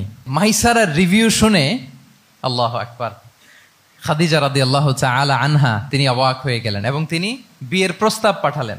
রাসূল সাল্লাল্লাহু আলাইহি ওয়াসাল্লামের এই আমানতদারিতায় মুগ্ধ হয়ে কি করলেন? বিয়ের প্রস্তাব পাঠালেন। তাহলে কি পরিমাণে ট্রাস্টওয়ার্থিনেস ওনার ছিল। আরো মজার ব্যাপার হচ্ছে, মক্কার কুরাইশরা, মক্কার লোকেরা রাসূল সাল্লাল্লাহু আলাইহি ওয়াসাল্লামের কাছে এসে আমানতের সম্পদ গচ্ছিত রাখতো। আবু জাহেলের কাছে রাখতো না, উতবা, শাইবা, ওয়ালিদ ইবনে মুগিরা কারো কাছে রাখতো না। খেয়াল করে দেখেন, দল করে আবু জাহেলের, দল করে কার? কিন্তু আমানত রাখে কার বাসায়? কি অবাক করা কাণ্ড না? কর্মী হচ্ছে আবু জাহেলের, কিন্তু আমানতের সম্পদ রাখে কার কাছে? মুহাম্মদ সাল্লাল্লাহু আলাইহি ওয়াসাল্লামের বাসায়। রাসূল সাল্লাল্লাহু আলাইহি ওয়াসাল্লাম যেদিন হিজরত করবেন, উনি সাইয়েদনা আলী রাদিয়াল্লাহু তাআলা আনহুকে অ্যাসাইন করে গিয়েছেন যে আলী তুমি থাকো, তুমি কয়েকদিন পরে মদিনায় হিজরতে যাবা, আমার কাছে যত আমানতের সম্পদ আছে এগুলো তুমি আগে বিলি করে তারপরে যাবে। রাসূল সাল্লাল্লাহু আলাইহি ওয়াসাল্লাম আবু বকর রাদিয়াল্লাহু তাআলা আনহুকে নিয়ে চলে গেলেন। আলী রাদিয়াল্লাহু তাআলা আনহুর টানা 3 দিন লেগেছে যে ডিপোজিট গুলো রাসূল সাল্লাল্লাহু আলাইহি ওয়াসাল্লামের কাছে ছিল, আমানতের যে জিনিসগুলো ছিল এগুলো বন্টন করতে সাইয়েদনা আলী রাদিয়াল্লাহু তাআলা আনহু 3 দিন সময় নিয়েছেন। 3 দিন। এত পরিমাণ আমানতের সম্পদ রাসূল সাল্লাল্লাহু আলাইহি ওয়াসাল্লামের কাছে ছিল। আল্লাহু আকবার। তাহলে এই আমানতদারিতা, সততা, অনেস্টি, ট্রাস্টওয়ার্থিনেস এটা অনেক জরুরি নেতৃত্বের জন্য। নেতা হতে চাইলে তাকে আমানতদার হইতে হবে। যদি একজন ট্রু লিডার কেউ হতে চায়, তার মধ্যে আমানতদারিতা চাই। কি চাই? আমানতদার। তাহলে ইন্টিগ্রিটি। 5 নম্বরে হচ্ছে গুড ইন্টারাকশন উইথ ফলোয়ার্স। নেতার তার ফলোয়ারের সাথে কি লাগবে? ভালো ইন্টারাকশন লাগবে, সুন্দর একটা সম্পর্ক লাগবে, ভালো বোঝাপড়া চাই। একজন ভালো নেতৃত্বের বৈশিষ্ট্য হচ্ছে নেতা তার ফলোয়ারের সাথে কি করবে? ইন্টারেক্ট করবে। এখানেই বস আর লিডারের মধ্যে পার্থক্য। বস কি করে? অর্ডার করে শুধু। বসের কাজ হচ্ছে এই ডুজ এন্ড ডোন্টস বলে দেয়, এইটা করা যাবে ওইটা করা যাবে, মানে অর্ডার করে, ডিরেক্ট করে। কিন্তু লিডার কি করে? গাইড করে, মেন্টরিং করে, ইন্সপায়ার করে, মোটিভেট করে। So here is the difference between leader and boss. তাহলে বসই হওয়া যাবে না। নেতা হইতে চাইলে বসই হওয়া যাবে না। You have to interact with your followers. আপনার ফলোয়ারের সাথে ইন্টারাকশন লাগবে, তবেই আপনি নেতা। আমরা দেখি রাসূল সাল্লাল্লাহু আলাইহি ওয়াসাল্লামের কেমন ইন্টারাকশন ছিল। রাসূল সাল্লাল্লাহু আলাইহি ওয়াসাল্লাম যে কোনো বড় ডিসিশনে সাহাবাদের সাথে কনসালটেশন করতেন, পরামর্শ করতেন, তারপরে সিদ্ধান্ত নিতেন। ওয়াশাবিরহুম ফিল আমর, এই আয়াতের ভিত্তিতে তিনি সবার সাথে কি করে নিতেন? সাহাবাদের সাথে পরামর্শ করে নিতেন। আপনারা দ্বিতীয় হিজরির যে বদরের যুদ্ধের কথা জানেন, বদরের প্রান্তরটা মদিনা থেকে প্রায় 130 কিলো দক্ষিণ পশ্চিমে। তো ওখানে গেলেন মদিনা থেকে তিনি। যাওয়ার পরে এক জায়গায় তিনি সেনা ক্যাম্প স্থাপন করলেন। স্থাপন করার পরে হাব্বাব ইবনুল মুনজির রাদিয়াল্লাহু তাআলা আনহু তিনি জিজ্ঞেস করলেন, ইয়া রাসূলুল্লাহ, এই যে আপনি এই জায়গায় বদরের প্রান্তরে সেনা শিবির স্থাপন করলেন, সেনা ক্যাম্প স্থাপন করলেন, এটা কি আল্লাহর দেখিয়ে দেয়া কোনো জায়গা নাকি আপনার ইচ্ছায়? তিনি বললেন, আমানজিলান আনসালাকাল্লাহু লাইসা লানা আন নাতাকদ্দামাহু ওয়ালা নাতাআখারা আনহু। এটা কি একেবারে ফিক্সড আল্লাহর পক্ষ থেকে ওহী যে এখানেই শিবির স্থাপন করতে হবে? নাকি আমহুয়া রায়ু ওয়াল হারবু ওয়াল মাকিদা, নাকি এটা যুদ্ধের কৌশল হিসেবে আপনি নিজ থেকে করেছেন? রাসূল সাল্লাল্লাহু আলাইহি ওয়াসাল্লাম বললেন, না, এটা কোনো ওহী না। আমার কাছে মনে হয়েছে, আমার যে অ্যানালিসিস, আমার মনে হয়েছে বদরের যুদ্ধে এখানেই আমাদের পজিশনিংটা হইলে ভালো হয়। হাব্বাব ইবনে মুনজির রাদিয়াল্লাহু তাআলা আনহু বলেন, না, ইযান লাইসা হাযা বিমানসিল ইয়া রাসূলুল্লাহ, তাহলে এইখানে যদি আপনার নিজ থেকে আপনি এটা ডিসাইড করেন, আমি আপনার অনুমতিক্রমে বলতে চাই ইয়া রাসূলুল্লাহ, এটা সুন্দর জায়গা হয়নি। সুন্দর জায়গা হয়নি? তাহলে কোথায়? হাব্বাব বললেন, ওইখানে, ওই যে বদরের একটা কুয়া আছে, এখানে পানির সোর্স আছে, আমরা যদি ওইখানে একটা ব্লকেট দিয়ে দাঁড়াতে পারি, তাহলে কোরাইশরা এসে আর পানি খেতে পারবে না, ওরা পানি না খেয়েই মরবে, যুদ্ধেও মরবে, পানির অভাবেও মরবে। আল্লাহু আকবার। এক মুহূর্ত দেরি করলেন না রাসূল সাল্লাল্লাহু আলাইহি ওয়াসাল্লাম, এই অপিনিয়ন পাওয়ার সাথে সাথেই বললেন, এই সেনা ক্যাম্প এখান থেকে উঠে হাব্বাব যেখানে বলেছে ওইখানে যে সেনা শিবির স্থাপন করো। এক সেকেন্ডও দেরি করেন নাই। তাহলে কোনো ইগোইস্টিক ঝামেলা ছিল না, ভেরি অ্যাকোমোডেটিভ ছিলেন রাসূল সাল্লাল্লাহু আলাইহি ওয়াসাল্লাম। আমরা অনেক সময় নতুন কোনো কথা শুনলে, কোনো রিফর্ম শুনলে, শ্রোতাদের মধ্যে থেকে কিছু একটা শুনলে আটকে উঠি, চেঞ্জ করতে চাই না, রিজিড হয়ে থাকে। এই রিজিডিটি রাসূল সাল্লাল্লাহু আলাইহি ওয়াসাল্লামের মধ্যে ছিল না, ভেরি অ্যাকোমোডেটিভ ছিলেন, ইজিলি ওপেন আপ করতে পারতেন। মুহূর্তেই বলেন, ঠিক আছে, আমি যেখানে করেছি আসলে ঠিক হয়নি, হাব্বাব যেখানে বলেছে সবাই ওখানে যে সেনা ক্যাম্প স্থাপন করো। আল্লাহু আকবার। উনি চাইলে বলতে পারতেন, এই হাব্বাব, তুমি কি আমার চেয়ে বেশি বুঝো? আমি তো নবী, তুমি আমার উম্মাহ, আমার কাছে ওহী আসে। কোনো ধরনের আর্গুমেন্টে না যে সরাসরি রাসূল সাল্লাল্লাহু আলাইহি ওয়াসাল্লাম এটাকে মেনে নিলেন। আল্লাহু আকবার। তাহলে এই যে ইন্টারাকশন, দেখেন কত চমৎকার ইন্টারাকশন ছিল সাহাবীদের সাথে রাসূলুল্লাহ সাল্লাল্লাহু আলাইহি ওয়াসাল্লামের। তাহলে good interaction with your followers, এটা জরুরি। আমরা যদি খন্দকের ঘটনা দেখি, খন্দকের যে পরীক্ষা খনন করা হয়েছিল, এটা কিন্তু কোনো মদিনার বা মক্কার কোনো আরাবিয়ান সাহাবাদের কাছ থেকে এই পরামর্শ আসেনি। এসেছে কার কাছ থেকে? সালমান আল ফারিসি, বাড়ি কই? সেই ইরান, ইয়ামান না, ইরানে। উনি হি ওয়াজ পার্সিয়ান, উনি ইরান থেকে আসছে। তাহলে ইজিলি তিনি সাহাবিদের কাছ থেকে চমৎকার অপিনিয়ন আসলে সেটাকে পিক করতেন এবং তাদের সাথে চমৎকার ইন্টারাকশন ছিল। সাহাবিদের সাথে, ফলোয়ারদের সাথে ওনার কতটা গভীর ইন্টারাকশন ছিল, ছোট্ট একটা হাদিস বলে, হাদিসটা সহিহ, মুসনাদে আহমদ ইবনে হাম্বালে এসছে। আমি এই পয়েন্টটা শেষ করছি। রাসূল সাল্লাল্লাহু আলাইহি ওয়াসাল্লামের যুগে এক সাহাবী ছিল, তার নাম ছিল জাহির ইবনে হারাম আল আশজাঈ। জাহির সাহাবীর নাম কি? সবাই বলুন, কি নাম? জাহির রাদিয়াল্লাহু তাআলা আনহু। উনি মদিনায় থাকতেন না, উনি মরুপল্লীতে থাকতেন, মানে বেদুইন ছিলেন আর। মদিনা তো শহর, সিটি, উনি সিটিতে থাকতেন না, উনি থাকতেন মরুপল্লীতে। ওখানে তিনি অর্গানিক ফলমূল, শাকসবজি চাষ করতেন। রাসূল সাল্লাল্লাহু আলাইহি ওয়াসাল্লাম ওনার এই অর্গানিক ফলমূল আর শাকসবজি খুব পছন্দ করতেন। ফলে উনি প্রায় সেই মরুপল্লী থেকে রাসূল সাল্লাল্লাহু আলাইহি ওয়াসাল্লামের জন্য অর্গানিক ফ্রেশ ফ্রুট আর শাকসবজি মদিনায় নিয়ে আসতেন এবং এগুলো ফ্রিতে দিতেন রাসূল সাল্লাল্লাহু আলাইহি ওয়াসাল্লামকে অ্যাজ এ গিফট। উপহার হিসেবে রাসূল সাল্লাল্লাহু আলাইহি ওয়াসাল্লামকে মরুপল্লী থেকে চাষ করে আনা ফলমূল শাকসবজি দিতেন, আর কিছু শাকসবজি ফলমূল তিনি মদিনার বাজারে বিক্রি করতেন। তো একবার তিনি এসে রাসূল সাল্লাল্লাহু আলাইহি ওয়াসাল্লামকে অর্গানিক এই ফ্রুটগুলো দিয়ে বাকিগুলো মদিনার বাজারে বিক্রি করতেছেন। রাসূলুল্লাহ সাল্লাল্লাহু আলাইহি ওয়াসাল্লাম বাজার ভ্রমণে গেলেন, যে দেখে ওই তো জাহের, উনি আবার কানা রজুলান দামিমান, একটু কুৎসিত দেখতে, একটু খাটো কুৎসিত শ্যামবর্ণের ছিলেন। তো ওনাকে দেখেই রাসূল সাল্লাল্লাহু আলাইহি ওয়াসাল্লাম পিছন থেকে এরকম ঝাপটে ধরলেন। উনি তো দেখতে পারতেছেন না কে ধরলো। উনি বলে, মান হাদা আরসিলনি, এই ছাড়ো ছাড়ো, কে কে, এই কোন লোক আমারে ধরলো, ছাড়ো ছাড়ো করে অস্থির। যখন পিছনে ফিরে দেখে আল্লাহ রাসূল সাল্লাল্লাহু আলাইহি ওয়াসাল্লাম, এখন আর ছাড়াছাড়ি করে না, এখন ওনার পিঠটা রাসূল সাল্লাল্লাহু আলাইহি ওয়াসাল্লামের বুক মোবারকের দিকে আরো লাগাই দিচ্ছে এইভাবে।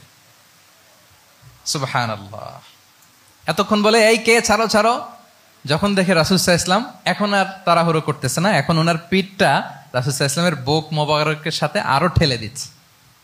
রাসূল সাল্লাল্লাহু আলাইহি ওয়াসাল্লাম এবার মজার ছড়ে বললেন, মাইয়াশতারি হাযাল আব, ফান করে বলতেছেন, এই একটা দাস আছে আমার কাছে, এই লোকটারে কে কিনবে, আমি বেচবো। জাহির রাদিয়াল্লাহু তাআলা আনহু বলেন, ইয়া রাসূলুল্লাহ, ইদান ওয়াল্লাহি তাজিদুনি কাসিদান, আমি কালো মানুষ, আমি সস্তা মানুষ, আমারে বেচলে বেশি দাম পাবেন না আপনি, আমি তো সস্তা মানুষ ইয়া রাসূলুল্লাহ। রাসূল সাল্লাল্লাহু আলাইহি ওয়াসাল্লাম বললেন, আনতা লাস্তা ইনদাল্লাহি কাসিদ ইয়া জাহির, হে জাহির, তুমি আল্লাহর কাছে সস্তা নও, আনতা ইনদাল্লাহি গালি, তুমি আল্লাহর কাছে বড্ড দামি। তোমার স্কিন ব্রাইট কালার না, তুমি কুৎসিত, তুমি দুনিয়াতে সস্তা হতে পারো, কিন্তু আমার আল্লাহর দরবারে তুমি কভু সস্তা নও। আনতা ইনদাল্লাহি গালি, আল্লাহর কাছে তুমি বড্ড দামি। দেখেন ইন্টারাকশন কোন মাত্রায় গেলে পিছন থেকে যে এরকম হাক করা যায়, ঝাপটে ধরা যায় এক সাহাবীকে। সুবহানাল্লাহি বিহামদি। এরকম গুড ইন্টারাকশন ছিল অনেক অনেক, ভুরি ভুরি সিরাতের পরতে পরতে আপনারা পাবেন যে রাসূল সাল্লাল্লাহু আলাইহি ওয়াসাল্লামের সাথে সাহাবাদের ইন্টারাকশন কত চমৎকার ছিল। 6 নম্বরে হচ্ছে কারেজ, সাহসিকতা। নেতা হইতে হইলে সাহস লাগবে না? নেতারে বাঁচানোর জন্য কর্মীরা দৌড়াইতেছে সামনে, নেতা যদি ছোটে পেছনে, তাহলে হবে? তাহলে তো তাকে নেতা বলা যায় না। কি বলেন? নেতার তো হি শুড বি কারেজাস, তার সাহসী হইতে হবে, দুর্দান্ত সাহস থাকতে হবে তার। রাসূল সাল্লাল্লাহু আলাইহি ওয়াসাল্লামের এরকম দুর্দান্ত সাহস ছিল, অত্যন্ত সাহসিকতার অধিকারী তিনি ছিলেন। এবং এই লিডারশিপ ট্রেটটা খুবই জরুরি, এটাকে বলে mother skill. Courage is a mother skill, এটাই সব। এই হিম্মত লাগবে। আর রাজুলু যু হিম্মা ইউহিল উম্মাহ, যার হিম্মত আছে সেই জাতিকে জাগাতে পারে, ঠিক কিনা? এই যে আমাদের কাছে তো উদাহরণ একেবারে হাতের কাছেই, এই যে 5 আগস্টে, এই যে জুলাই আপরাইজিং, যদি কারেজ না থাকতো আমাদের তরুণদের, আমাদের জেনজিদের, তাহলে এই পরিবর্তনকে আমরা দেখতে পেতাম না। আমি গল্প শুনছিলাম যে এই চট্টগ্রাম বিশ্ববিদ্যালয় থেকে 2 জন শহীদ হয়েছে। আল্লাহ তাদের কবরগুলোকে তুমি জান্নাতে টুকরা বানিয়ে দাও। এই যে আমাদের তরুণরা তাজা রক্ত দিয়ে একটা চেঞ্জ এনেছে, পরিবর্তন, এটা তো কারেজ, তাদের সাহসিকতার বহিঃপ্রকাশ, ঠিক কিনা? এটা লাগবে। কেউ যদি লিড দিতে চায়, লিডার হতে চায়, তার এটা লাগবে, মাস্ট। রাসূল সাল্লাল্লাহু আলাইহি ওয়াসাল্লাম অত্যন্ত সাহসী ছিলেন। 2-1টা উদাহরণ আমরা সিরাত থেকে দেখি। একবার মদিনাতে রাত্রিবেলা বিকট একটা আওয়াজ হলো, বিকট এত আওয়াজ, সবাই ঘুম থেকে জেগে গেল। ঘুম থেকে জেগে সবাই হতভম্ব, কিরে এত আওয়াজ তো মদিনাতে কখনো শুনি না, ঘটনা কি? কেউ ঘোড়া নিয়ে, কেউ উট নিয়ে, কেউ খচ্চর নিয়ে, কেউ এমনি খালি পায়ে ছুটতে আরম্ভ করলো আওয়াজের দিকে, দেখি যাই কোথায় কি হলো। সবাই ছুটতে ছুটতে মাঝপথে যেয়ে দেখে রাসূল সাল্লাল্লাহু আলাইহি ওয়াসাল্লাম আওয়াজ কোথায় হয়েছে, কোত্থেকে হয়েছে দেখে ফিরে আসতেছে, আর বলতেছে লান তুরাউ, ডোন্ট ওয়ারি, আরে ভয় নাই, দেখে আসছি আমি, আল্লাহু আকবার, ভয় নাই, আমি দেখে আসছি, এভরিথিং ইজ ফাইন দেয়ার, সব ঠিক আছে, যাও ফিরো মদিনায় ফিরো। সবাই ভয় পেয়ে ঘোড়া টোরা ওট হাঁকিয়ে ছুটতে আরম্ভ করছে। অনেক দূর যাওয়ার পরে দেখে রাসূল সাল্লাল্লাহু আলাইহি ওয়াসাল্লাম আবু তালহা রাদিয়াল্লাহু তাআলা আনহুর একটা খুবই ক্ষিপ্ত ঘোড়া নিয়ে উনি দেখে ভিজিট করে ফিরে আসতেছেন। সুবহানাল্লাহ। তাহলে বিপদ ঘটলে নেতা থাকতে হবে কই, সামনে না পেছনে? আমাদের নেতারা থাকে কই? নাকি পেছনেও খুঁজে পাওয়া যায় না? It's a big crisis. নেতা থাকবে কোথায়? Front liner. Leader should be front liner. উনি তো লিড দিবে, নেতৃত্ব দিবে। এখন ওনারা যদি খুঁজে পাওয়া না যায়, তাহলে থাকবে কিছু না। এই যে শিখতে হবে আমাদের, যেমনটা রাসূল সাল্লাল্লাহু আলাইহি ওয়াসাল্লাম করলেন। বিকট আওয়াজ, উনি আগে চলে গেছে, কাউকে না বলে দেখে টেকে চলে আসতেছে। আল্লাহু আকবার। হুনাইনের যুদ্ধে এক পর্যায়ে মুসলমানরা পর্যদুস্ত হয়ে যাচ্ছিল, আপনারা অনেকে জানেন। To make the long story short, পুরো ঘটনাটা আমি আনবো না। সাহাবারা দিক বিদিক ছুটতে আরম্ভ করলো, পাহাড়ের উপর থেকে এমন প্রবল বেগে তীর ছোড়া হচ্ছিল, সাহাবারা টিকতে পারছিল না, কেউ এদিকে কেউ ওদিকে। রাসূল সাল্লাল্লাহু আলাইহি ওয়াসাল্লাম এই তীর তলোয়ারকে উপেক্ষা করে সামনে যেয়ে দাঁড়ালেন ঢালের মতো, আর বললেন আনা নবিয়্যু লা কাযিব আনা ইবনু আব্দুল মুত্তালিব। এই সাহাবারা, আনা নবিয়্যু লা কাযিব, আমি সত্য নবী, আমার দিকে ফেরো, am the grandson of Abdul Muttalib, আমি দাঁড়িয়ে আছি, ফেরো। রাসূল সাল্লাল্লাহু আলাইহি ওয়াসাল্লামের যখন এই সাহসী স্টেটমেন্ট তারা পেলেন, আবার আল্লাহু আকবার ধ্বনি নিয়ে সাহাবারা সামনের দিকে এগিয়ে গেছেন। এই যে আগালেন, আর পিছু ফিরলেন না, হুনাইন জয় করেই ছাড়লেন। আল্লাহু আকবার। তাহলে ইতিহাসের পরতে পরতে, সিরাতের পরতে পরতে আমরা দেখবো যে রাসূল সাল্লাল্লাহু আলাইহি ওয়াসাল্লাম হি ওয়াজ এ হাইলি কারেজাস, অনেক সাহসী একজন ব্যক্তিত্ব ছিলেন, অত্যন্ত সাহসী পুরুষ ছিলেন।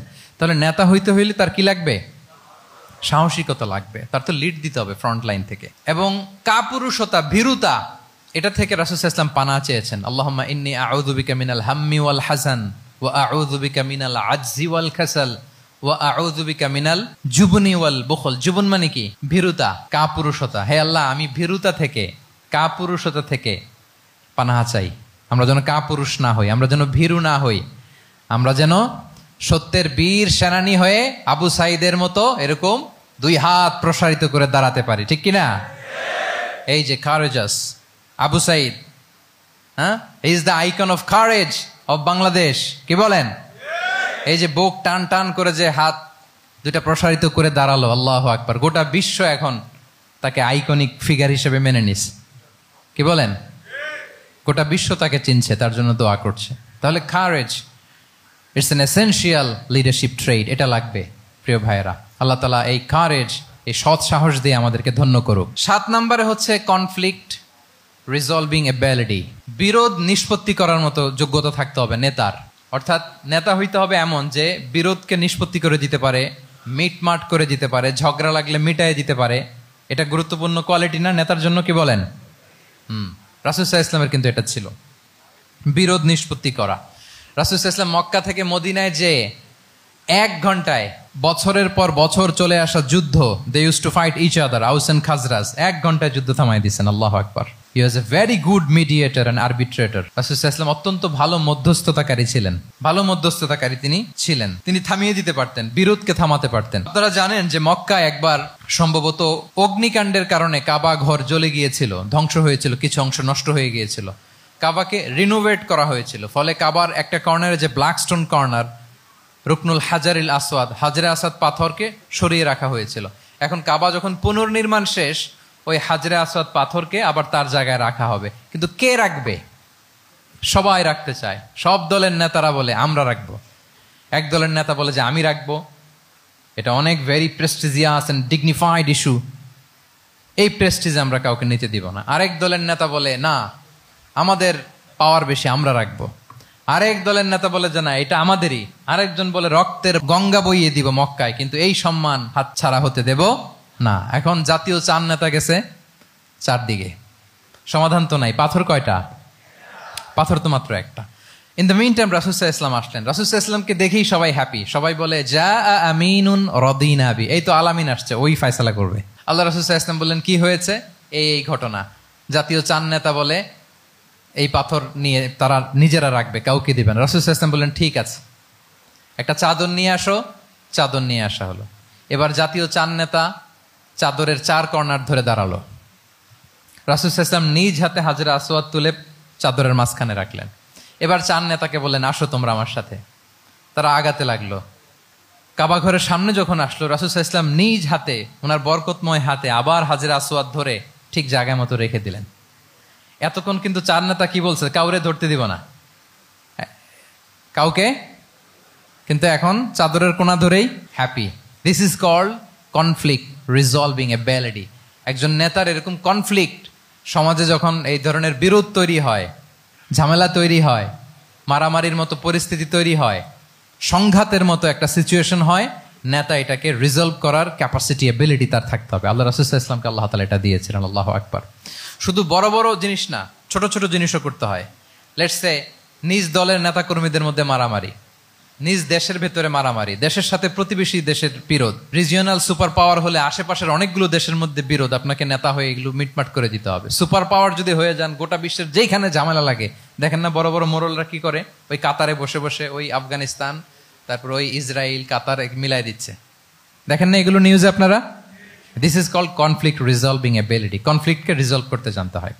রাসূল সাল্লাল্লাহু আলাইহি ওয়াসাল্লাম এরকম রাষ্ট্রীয় পর্যায়ে, বড় বড় সামাজিক পর্যায়ে, এমনকি ফ্যামিলি অ্যাফেয়ার্স এর মধ্যে যত বিরোধ লাগতো রাসূল সাল্লাল্লাহু আলাইহি ওয়াসাল্লাম মিলাই দিতেন। আল্লাহু আকবার। ফ্যামিলি কাউন্সিলিং, এজন্য প্রত্যেক ইমাম খতিবদের এই কাউন্সিলিং এর উপর ট্রেনিং নেওয়া দরকার। আমাদের পরিবারগুলো ভেঙে যাচ্ছে, পরিবারগুলো কি হচ্ছে? ভেঙে যাচ্ছে।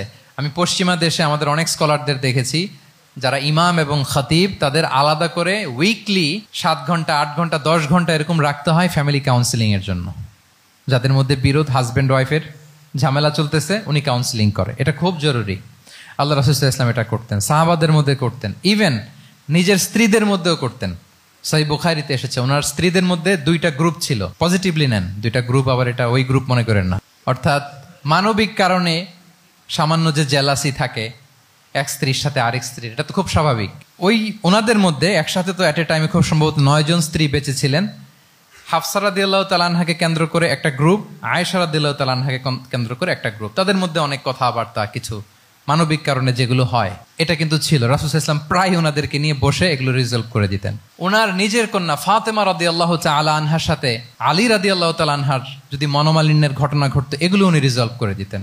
এবং খুব কাছাকাছি ছিল কিন্তু ঘর। যারা মদিনায় মাআরিদুস সিরান নাবাবিয়া ওগুলোতে গিয়েছেন, দেখবেন যে রাসূল সাল্লাল্লাহু আলাইহি ওয়াসাল্লামের ঘরের পাশেই অন্যান্য স্ত্রীদের ঘরগুলো একটার পর একটা, পাশেই ফাতেমা রাদিয়াল্লাহু তাআলা আনহার ঘর। একবার তিনি দুপুরবেলা ফাতেমা রাদিয়াল্লাহু তাআলা আনহার ঘরে গেলেন, যে দেখেন যে ঘরে আলী রাদিয়াল্লাহু তাআলা আনহু নেই। তো জিজ্ঞেস করলেন যে আইনা ইবনু আম্মি, কোথায় আলী, কোথায়? তো বললেন যে কানা বাইনি ওয়া বাইনাহু শাই, আমাদের মধ্যে একটু ঝগড়াঝাটি হয়েছে আর কি, মনোমালিন্য হয়েছে।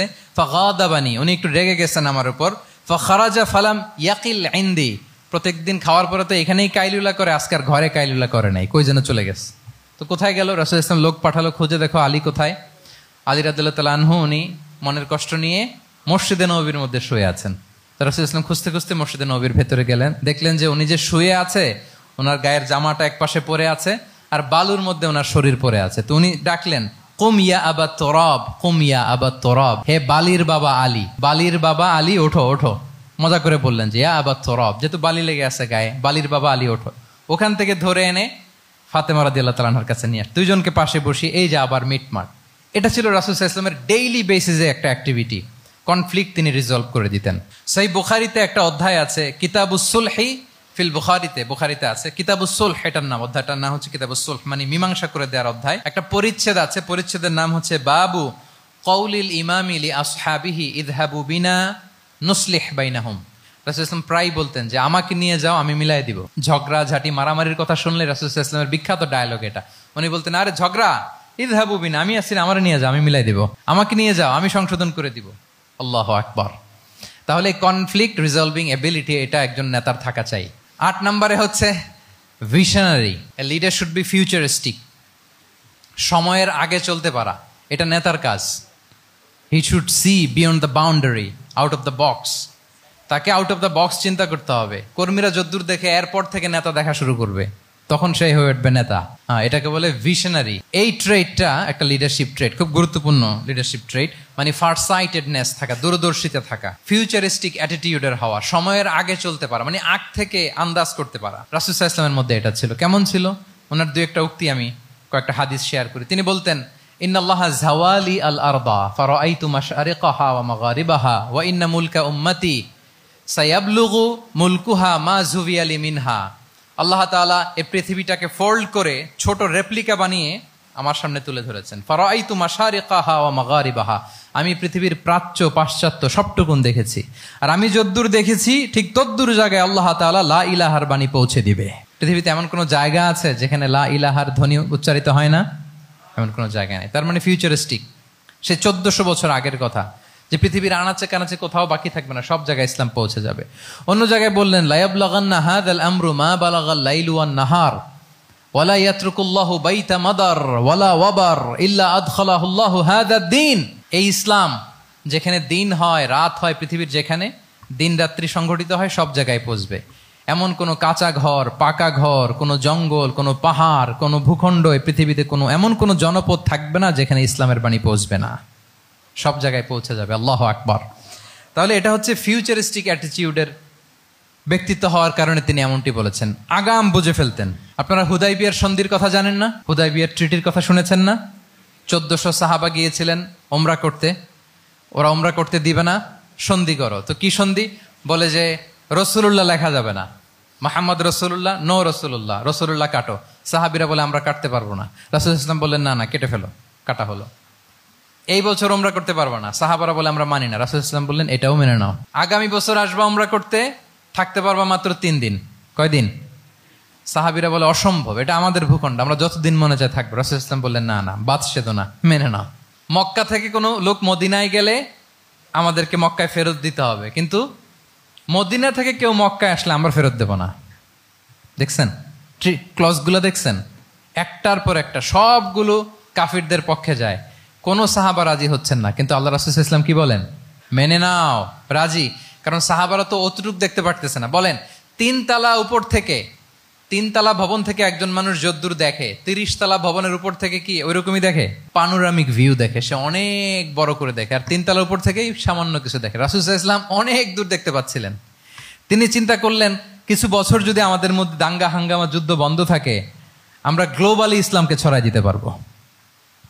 শান্তভাবে মদিনাতে একটা স্ট্রং ইসলামিক কমিউনিটি আমরা তৈরি করতে পারবো। আল্লাহু আকবার। এবং তিনি দেখতে পাচ্ছিলেন ইন্না ফাতাহনা লাকা ফাতহাম মুবিনা। এই হুদাইবিয়ার এই চুক্তি, যেটা আদতে অ্যাপারেন্টলি মনে হচ্ছে সব আমাদের বিপক্ষে যায়, আসলে এইটাই আমাদেরকে ভূমি ধস জয় এনে দিবে। আল্লাহু আকবার। এবং সেটাই হয়েছে। 9 নাম্বার হচ্ছে রেজিলিয়েন্স। এটা একটা চমৎকার লিডারশিপ ট্রেট। রেজিলিয়েন্স মানে সংকট কাটিয়ে ঘুরে দাঁড়াবার সামর্থ্য, মানে যাকে কেউ থামাতে পারে না। আনস্টপেবল, আনস্টপেবল, কোনো কিছু তাকে থামাতে পারে না। লেগে থাকার মানসিকতা, টিকে থাকার মানসিকতা, সহজে হার না মানা, আবার ঘুরে দাঁড়ানো, এটার বলে রেজিলিয়েন্স। এই ক্যাপাসিটি, এই কোয়ালিটি রাসূল সাল্লাল্লাহু আলাইহি ওয়াসাল্লামের মধ্যে ছিল। হি ওয়াজ আনস্টপেবল, হ্যাভিং আনবিলিভেবল সাবর। কোনো কিছু রাসূল সাল্লাল্লাহু আলাইহি ওয়াসাল্লামকে থামাতে পারে নাই। পেরেছে? বলেন পেরেছে কেউ থামাতে? ছোটবেলা থেকে স্ট্রাগল করে একটার পর একটা স্ট্রাগল ফেস করে বড় হয়েছেন। জন্মের আগেই তো ওনার পিতাকে আল্লাহ তাআলা উঠিয়ে নিলেন। তার মানে বাবাকে নিজ চোখে এই দুনিয়াতে আমাদের প্রিয় নবীজি দেখে যান নাই। আল্লাহ রাসূল সাল্লাল্লাহু আলাইহি ওয়াসাল্লাম ওনার বাবাকে, পিতাকে দেখছেন? দেখেন নাই। ওনাদের আমেনা এবং আব্দুল্লাহ, ওনাদের সংসার ছিল মাত্র সপ্তাহখানেক, এক সপ্তাহ সংসার। এই সপ্তাহখানেকের সংসারেই আল্লাহ তাআলা রাসূল সাল্লাল্লাহু আলাইহি ওয়াসাল্লামকে ওনার মায়ের পেটে পাঠিয়েছেন। আব্দুল্লাহ চলে গেলেন ব্যবসায়, ফিরে আসার পথে ওখানেই মারা গেলেন, ইয়াসরিবে। তার মানে জন্মের আগেই বাবাকে হারালেন, ইয়াতিম হয়ে দুনিয়াতে আসলেন। এরপরে মাকে হারালেন, এরপরে দাদাকে হারালেন, এরপরে চাচাকে হারালেন। Physically, mentally torture, emotionally traumatise করার যত ধরন আছে কাফিররা করেছে, কোনো কিছু রাসূল সাল্লাল্লাহু আলাইহি ওয়াসাল্লামকে থামাতে পেরেছে? ওনার লাইফ থ্রেট ছিল। হিজরতের রাতে তো আল্লাহ তাআলা বললেন আজই যেতে হবে, না হলে হত্যার ষড়যন্ত্র হচ্ছে, ব্ল্যাক ম্যাজিক করা হয়েছে।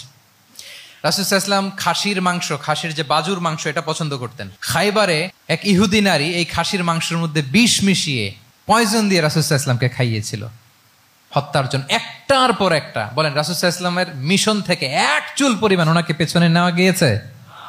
He was unstoppable. This is called resilience. একজন নেতার মধ্যে এই রেজিলিয়েন্ট মানসিকতা থাকতে হবে যে আমাকে কেউ থামাইতে পারবে না, আমরা আমাদের মঞ্জিলে মকসুদে যাবই, এই মেন্টালিটির হইতে হবে। এটা হচ্ছে একটা লিডারশিপ ট্রেট, রেজিলিয়েন্ট। 10 নম্বরে হচ্ছে স্ট্র্যাটেজিক লিডারশিপ।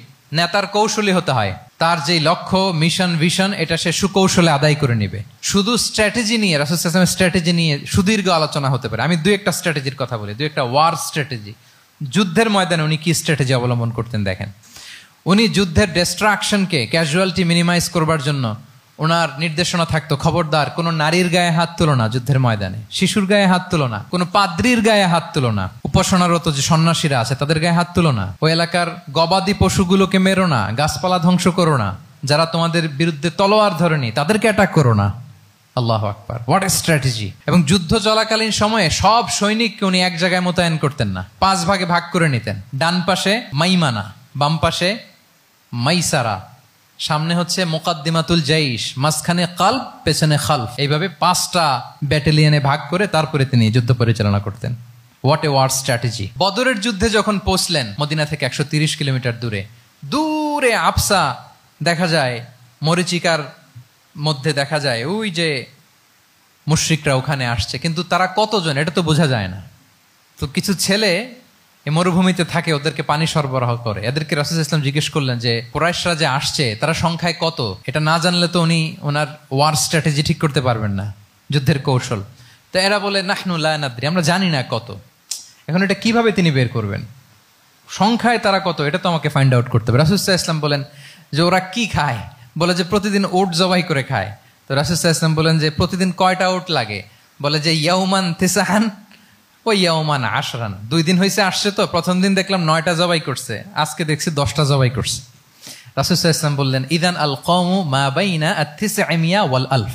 তাহলে ওরা 900 থেকে 1000-এর মধ্যে। সুবহানাল্লাহ। এবার বলেন বদরের যুদ্ধে কুরাইশদের সংখ্যা ছিল কত? আল্লাহু আকবার, হোয়াট এ ওয়ার স্ট্র্যাটেজি! নমুনা দেখে বুঝে ফেলছেন কতজন তারা। এইভাবে রাসূল সাল্লাল্লাহু আলাইহি ওয়াসাল্লাম ওনার স্ট্র্যাটেজি নির্ধারণ করতেন। লোকেশন শেয়ার করতেন না। সুবহানাল্লাহ। কোথায় যাবেন বলতেন না, চলো চলো বলে ছুটতেছেন। কোথায় যাবেন উনি জানেন। অ্যাটাক করবেন এইদিকে, ডান দিকে। অ্যাটাক করবেন কোন দিকে? কিন্তু মদিনা থেকে বের হতেন বাম দিক দিয়ে। অ্যাটাক করবেন উত্তরে, মদিনা থেকে বের হতেন কোন দিক দিয়ে? দক্ষিণ দিক দিয়ে। যে রাতে হিজরত করবেন মদিনা উত্তর দিকে, উনি দক্ষিণ দিকে চলে গেছেন। গারে সাউরে 3 দিন থেকে আগে, ওরা যাতে বুঝতে না পারে। সুবহানাল্লাহ।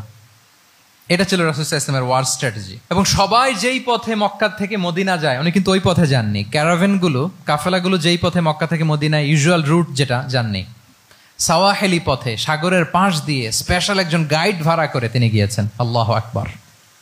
This is called strategy. তাহলে স্ট্র্যাটেজিক লিডারশিপ লাগবে। একজন নেতার স্ট্র্যাটেজিক প্ল্যানিং ঠিক করা লাগবে। এটা তাকে সামনের দিকে আগাতে অনেক সহায়তা করবে। 11 নম্বর, প্র্যাকটিক্যাল উইজডম, অর্থাৎ প্রজ্ঞা থাকতে হবে। একজন নেতা যে ডিসিশনগুলো সে মেক করবে এটা প্রজ্ঞায় সুসজ্জিত হইতে হবে। আল্লাহ রাসূল সাল্লাল্লাহু আলাইহি ওয়া আলিহি ওয়াসাল্লামের যতগুলো সিদ্ধান্ত ছিল, কাজ ছিল, কোনোটাই প্রজ্ঞা থেকে খালি ছিল না, সবগুলো ছিল প্রজ্ঞায় সমৃদ্ধ। ভুরি ভুরি উদাহরণ হাজির করা যেতে পারে। আমি 2টা উদাহরণ দেই। মাক্কি জীবনের একটা উদাহরণ দিই। রাসূল সাল্লাল্লাহু আলাইহি ওয়াসাল্লাম মক্কাতে নবুয়তের ৫ম বছরে যখন নও-মুসলিম সাহাবাদের উপর অত্যাচারের মাত্রা মারাত্মক বেড়ে গেল, রাসূল সাল্লাল্লাহু আলাইহি ওয়াসাল্লাম সাহাবাদেরকে হিজরতে পাঠালেন। বলেন তো কোথায় পাঠিয়েছিলেন? সবাই বলুন। আবিসিনিয়াতে, বর্তমান ইথিওপিয়া, ইরিত্রিয়া, ওই এরিয়াতে আবিসিনিয়াতে তিনি পাঠালেন। বললেন যে দেয়ার ওয়াজ এ জাস্ট কিং আসহামা নেগাস। বললেন যে ওখানে আবিসিনিয়াতে যাও, ওখানে আসহামা নামে নাজ্জাশী একজন বাদশাহ আছে, খুব ভালো। তাদেরকে পাঠালেন নবুয়তের ৫ম বছরে। যেতে লাগলো, এক এক সময় এক এক সাহাবী যায়, যে ওখানে বড় একটা বেস তৈরি হলো, মুসলিম কমিউনিটি তৈরি হলো। এরপর ১৩ বছর পরে মাক্কি জিন্দেগির ১৩ বছর শেষ করে নবুয়তের রাসূল ইসলাম কোথায় চলে গেলেন? মদিনায়। মদিনায় যে রাসূল ইসলাম একটা ইসলামী স্টেট তিনি প্রতিষ্ঠা করলেন। প্রথম হিজরি যায়, দ্বিতীয় হিজরি যায়, একটার পর একটা যুদ্ধ যায়, মুসলিম কমিউনিটি বাড়ে, কমপ্লিট ইসলামিক স্টেট হয়ে যায়। কিন্তু ওই আবিসিনিয়া থেকে ওই গ্রুপ আর ফিরে না। নবুয়তের ৫ম বছরে যে গ্রুপকে রাসূল সাল্লাল্লাহু আলাইহি ওয়াসাল্লাম জাফর ইবনে আবু তালেবের নেতৃত্বে আবিসিনিয়ায় পাঠিয়েছিলেন, তারা মদিনায় কোন হিজরিতে আসছে জানেন? এইটা যদি কেউ উত্তর দিতে পারে তাহলে বুঝবো he is very genius in সিরাত। নবম, সপ্তম, মাশাআল্লাহ। কয়জন বলছে? এটা জানতেন? কে হাত তোলেন? মাশাআল্লাহ, অনেক জিনিয়াস আছে তো এখানে। হ্যাঁ, লটস অফ জিনিয়াস, মাশাআল্লাহ, মাশাআল্লাহ, তাবারাকাল্লাহ। জি, সপ্তম হিজরিতে এসেছিলেন জাফর ইবনে আবি তালেবের নেতৃত্বে। এখানে হিকমা, রাসূল সাল্লাল্লাহু আলাইহি ওয়াসাল্লামের উইজডমের ব্যাপারটা হচ্ছে, রাসূল সাল্লাল্লাহু আলাইহি ওয়াসাল্লাম আছেন মদিনাতে, একের পর এক কোরআনের আয়াত নাজিল হচ্ছে, আহকামগুলো সাহাবারা প্র্যাকটিস করতেছে, মসজিদে নববী হলো, ইসলামিক স্টেট হলো, বদরের যুদ্ধ হলো, উহুদ হলো, খন্দক হয়ে গেল, সব হয়ে যায়। কিন্তু ওনারা ফিরেন না কেন? ওনারা ফিরলেন সেই সপ্তম হিজরিতে খায়বার বিজয়ের পরে। এবং যেদিন জাফর ইবনে আবি তালেব আবিসিনিয়া থেকে সবাইকে নিয়ে ফিরলেন, রাসূল সাল্লাল্লাহু আলাইহি ওয়াসাল্লাম এত খুশি হলেন, উনি বললেন বিআইয়িহিমা আনা লা আদরি বিআইয়িহিমা আনা আফরাহ বিফাতহি খাইবার আও বিকুদুমি জাফর। আজকে কোনটাতে আমি বেশি হ্যাপি আমি জানি না, আমার ভাই জাফরকে পেয়ে নাকি খাইবার বিজয়ের কারণ। আমি কনফিউশনে পড়ে গেছি যে এইটাতে বেশি খুশি হইলাম নাকি ওইটাতে। এর কারণ হচ্ছে রাসূল সাল্লাল্লাহু আলাইহি ওয়াসাল্লাম অপেক্ষা করতেছিলেন যে মদিনা এই স্টেটটাকে আগে ইন্টারনাল এবং এক্সটার্নাল যত থ্রেট হতে পারে সবগুলো থেকে আগে সেফ জোন বানাতে হবে। এমনও হতে পারে মদিনা হাতছাড়া হয়ে যেতে পারে। মদিনা যদি হাতছাড়া হয়, মদিনা থেকেও যদি আমার হিজরত করা লাগে, আমি কই যাব? ওইটারে সেকেন্ড বেস, প্ল্যান বি হিসেবে রেখে দিছিলেন যে জাফর তুমি আইসো না, তুমি থাকো, নতুন নতুন যা আয়াত আসবে আমি সাহাবী দিয়ে এই বিধানগুলো পাঠাবো, ওখানে প্র্যাকটিস করতে থাকো, ইউ উইল বি ফাইন দেয়ার, থাকো, আশা লাগবে না। থাকতে থাকতে সপ্তম হিজরি পর্যন্ত, খন্দকের যুদ্ধের মাধ্যমে যখন কুরাইশদের ২০ দাঁত ভেঙে দেওয়া হলো, সপ্তম হিজরিতে যখন খায়বার দুর্গ বিজয় হয়ে গেল, now Islam came as a regional super power. রাসূল ইসলাম বুঝলেন আর ইন্টারনাল থ্রেটও নাই, এক্সটার্নাল থ্রেটও নাই, এবার আর কোনো টেনশন নাই। জাফর ইবনে আবি তালেবকে চিঠি পাঠালেন, তিনি বিশাল বাহিনী নিয়ে মুসলিমদেরকে নিয়ে তিনি ব্যাক করলেন মদিনাতে। আল্লাহু আকবার। This is called wisdom, practical wisdom. রাসূল সাল্লাল্লাহু আলাইহি ওয়াসাল্লামের এইভাবে এমন কোনো সিদ্ধান্ত নাই যেটার পেছনে প্রজ্ঞা ছিল না, প্রত্যেকটা সিদ্ধান্ত ছিল প্রজ্ঞায় সুসজ্জিত। আমরা যদি মদিনার একটা উইজডমের কথা খেয়াল করি, খুব সংক্ষেপে বলি, মদিনাতে আল্লাহ রাসূল সাল্লাল্লাহু আলাইহি ওয়া আলিহি ওয়াসাল্লাম, মদিনার সোসাইটিতে মুনাফিক কারা বলেন তো? এটা কি রাসূল সাল্লাল্লাহু আলাইহি ওয়াসাল্লাম জানতেন না? জানতেন কিনা বলেন? এই জানাটা কি ধারণা বেজ, মানে মনে হয় ও মুনাফিক এরকম, নাকি গাইডেড বাই ওয়াহি, গাইডেড বাই রেভেলেশন? স্বয়ং আল্লাহ তাআলা জানিয়ে দিয়েছেন। এরপরও কোনোদিন রাসূল সাল্লাল্লাহু আলাইহি ওয়াসাল্লাম মানুষের সামনে কাউকে মুনাফিক বলে পরিচয় করিয়ে দেন নাই। মদিনার সোসাইটিতে কেউ জানতো না, বুঝতে পারতো আচরণ মুনাফিকের মতো, কিন্তু রাসূল সাল্লাল্লাহু আলাইহি ওয়াসাল্লাম কখনো বলেন নাই যে ও মুনাফিক। কখনো বলছেন? বলেন নাই। চিন্তা করছেন? আমরা তো কথায় কথায় ফেসবুকে মন মতো না হইলে কি লিখি? বেসড অন অ্যাজাম্পশন, আমার মন মতো হয় নাই, ও মুনাফিক।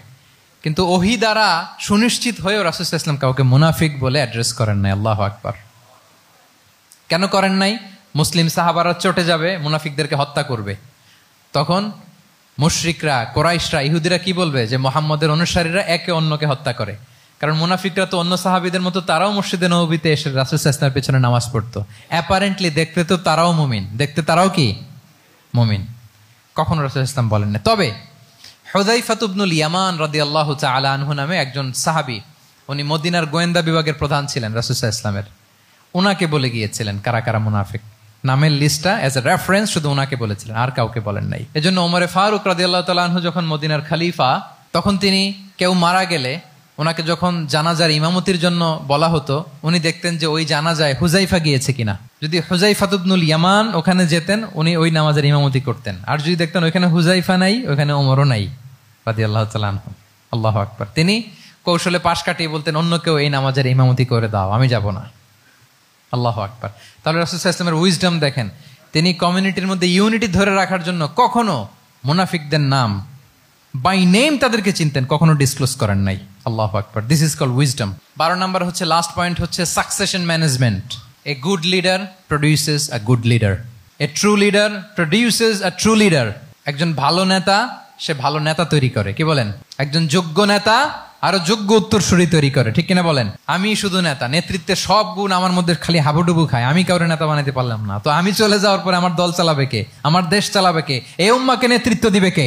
রাসূল সাল্লাল্লাহু আলাইহি ওয়াসাল্লাম নিজে যেমনি অনুসরণীয় নেতা ছিলেন, অনুকরণীয় নেতৃত্ব দিয়েছেন, তিনি এরকম নেতৃত্ব তৈরিও করে গিয়েছেন, ঠিক কিনা বলেন? আল খোলাফা আর রশিদিন আল মাহদিন, তাদের কথা যদি খেয়াল করেন, আবু বকর রাদিয়াল্লাহু তাআলা আনহুর ব্যাপারে তো ওনার প্রচ্ছন্ন কিছু ইঙ্গিতও ছিল। ওনার অবর্তমানে নামাজ পড়িয়েছে কে?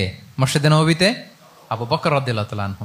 ওনার হজ পালনের আগে হজের জন্য পাঠিয়েছিলেন কাকে?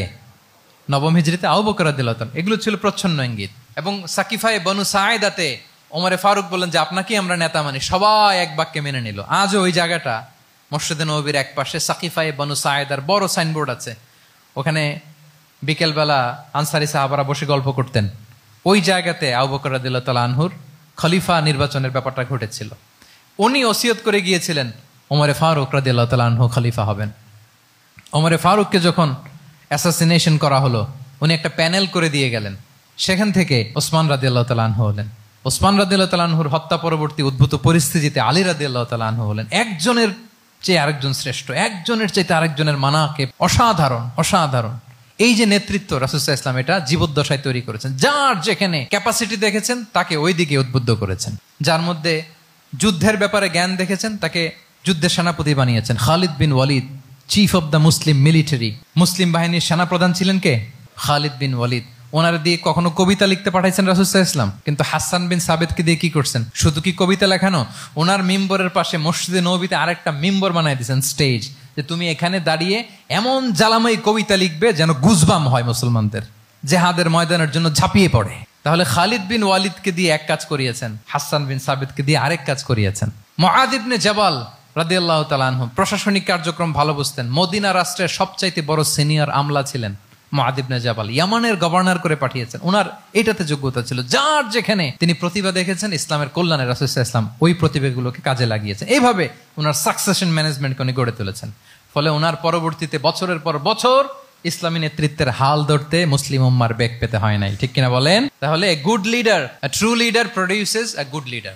একজন সফল নেতা সে এরকম আরো অনেক সফল নেতৃত্ব তৈরি করে যায়, তাহলেই তার নেতৃত্ব সামনের দিকে আগাতে থাকে। 12টা জিজ্ঞেস করলে বলা যাবে? হ্যাঁ, নোট করে রাখছেন বোধহয় না? খুব খুশি হয়েছে আমি, মাশাআল্লাহ। শ্রোতা যদি ভালো হয়, শ্রোতা যদি দেখি যে না আমার সাথে সাথে মাথা নাড়ায়, রেসপন্স করে, উত্তর দেয়, তখন কথা বলতেও ভালো লাগে। মানে এত গরমের মধ্যে, এত কষ্টে, অল আর সোয়েটিং, বাট এত মনোযোগের সাথে আপনারা শুনেছেন। আল্লাহ তাআলা আপনাদেরকে কবুল করুক। যুগোপযোগী নেতৃত্ব তৈরি করবার জন্য রাসূল সাল্লাল্লাহু আলাইহি ওয়াসাল্লামের এই যে লিডারশিপ ট্রেট, লিডারশিপ ফিচার্স, লিডারশিপ কোয়ালিটি, ওনার যে নেতৃত্বের ধরন আমরা জানলাম, এগুলো থেকে আমাদের অনেক শেখার আছে, অনেক নেয়ার আছে। আমরা চাইবো আমাদের আগামী নেতৃত্ব আল্লাহ রাসূল সাল্লাল্লাহু আলাইহি ওয়াসাল্লামের এই লিডারশিপ ট্রেট থেকে উপকৃত হবে। তারা এগুলো স্টাডি করবে, এখান থেকে তারা তাদের নিজেদের নেতৃত্বকে সাজাবে। আল্লাহ তাআলা আমাদের সবাইকে কথাগুলো বোঝা আর আমল করার তৌফিক দান করুক। আমি আবারও মিনার চট্টগ্রাম বিশ্ববিদ্যালয়কে অন্তরের অন্তঃস্থল থেকে শুভেচ্ছা জানাই এরকম চমৎকার প্রোগ্রামের আয়োজন করবার জন্য। ইউনিভার্সিটি অথরিটিকে আমি শুভেচ্ছা জানাই এবং আমার মাথার তাজ সম্মানিত শিক্ষক মণ্ডলীকে শুভেচ্ছা জানাই এবং প্রিয় শিক্ষার্থী বন্ধুদেরকে আবারও প্রাণঢাল অভিনন্দন জানিয়ে রাসূল সাল্লাল্লাহু আলাইহি ওয়াসাল্লামের নেতৃত্বের উপর প্রফিটিক লিডারশিপ টপিকে এই আলোচনা আমি এখানেই শেষ করছি। হাদা মা ইনদি ওয়াল ইলমু ইনদাল্লাহি আলাইহি তাওয়াক্কালতু ওয়া ইলাইহি উনীব। ওয়াসসালামু আলাইকুম ওয়া রাহমাতুল্লাহি ওয়া বারাকাতুহু।